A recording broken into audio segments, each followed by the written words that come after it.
Our very first edition of the UDFA Spotlight, tight end Brevyn Spann Ford. When you look at this guy, 6'7", 260 plus pounds, a ton of ass whoop to his game as a blocker. Well-built frame, huge wingspan, giving him the ability to have one of the largest catch radiuses on the team.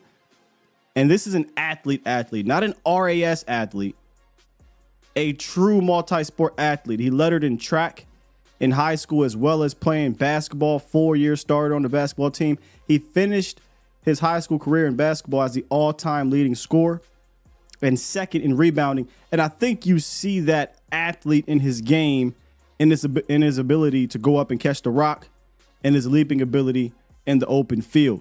Now, as much as he brings ass whoop to his blocking game, I feel like he has to sustain these blocks a little bit more consistently. He's got to fire out a little more under control. And he did have some focus drop issues in 2023 after performing well in that department the year before. He'll have to clean that up. 9 drops in 2023 is something that he'll have to clean up big time. He didn't even have that many drops combined prior to 2023. Here's what Dane Brugler had to say about him. He said, quote, "Overall, Spann Ford must improve his consistency, especially in the red zone, for him to stay on an NFL field, but he is a smooth athlete with the body flexibility and toughness that translates to the pro game. He will interest NFL teams looking for a promising wide tight end prospect with rotational upside." Hey, Luke Schoonmaker. I like it, John Stephen Jones, no doubt about it.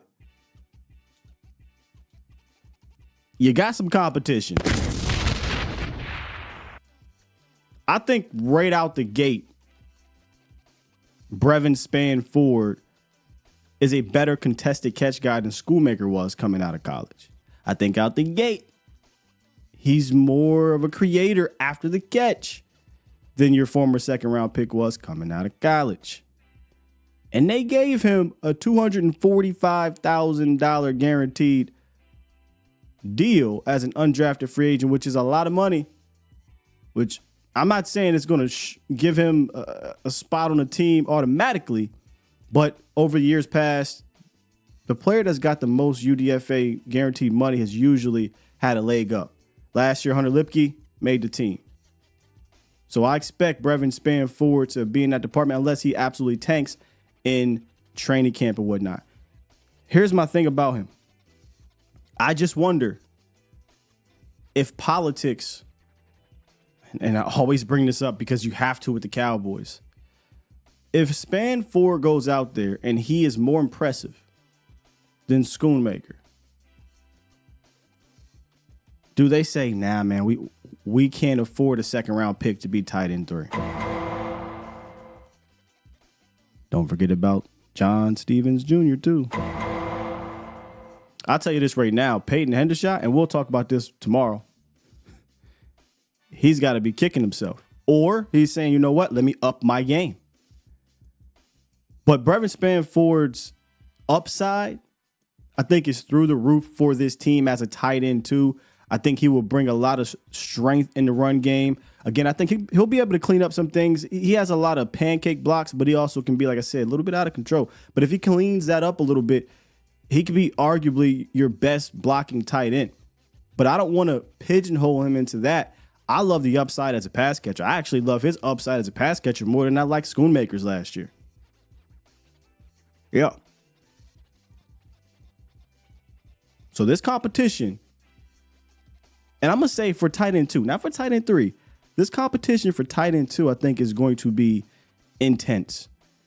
They may look at John Stevens Jr. and say, hey, look, man, we're going to go ahead and put you back on IR with the ACL thing if he doesn't quite look himself. And that's fine, right? You got time with the kid. And they'll just roll with Spann Ford, Ferguson, Schoon, and we'll see what they do with the fourth tight end. Or they'll say, you know what? Because, look, I'm very high on Spann Ford, as you can tell. We'll go ahead and put you on the roster, but you won't be a game-time guy until you're quite ready. Spann Ford has the size already, 6'6", 6'7", 260 plus. The blocking department is not an issue. And, yeah, he might not be a former wide receiver, but Cowboys Nation, he don't need to be. Why did he go undrafted then? Well, a lot of drops last year. His production tailed off. He was not able to carry the momentum over from 2022. 2022, he led the team in receptions at Minnesota. And then the next year, that was cut in half. The drops went way up. It wasn't the best season. So that probably factored into him going undrafted. But, when you get UDFA's traits, that is a huge part of it. And he's got a lot of it. 6'7", 260 plus, can block already, can go up, get contested catches. You see him the leaping ability, the strength to carry guys. He's a very well-rounded, sneaky addition, and I would not be shocked if he made this team. And not just made the team, but at some point, Lunda Wells is going to look in that room and say, hey, Jerry, it's cool if that second-round pick falls down the depth chart, because JSJ, John Stevens Jr., was already a Lunda Wells favorite last year, and he was about to make this team. You heard Stephen Jones. He's about to make this team, and that means Hendershot was off the squad. I'm just saying, man. Let's keep an eye on him.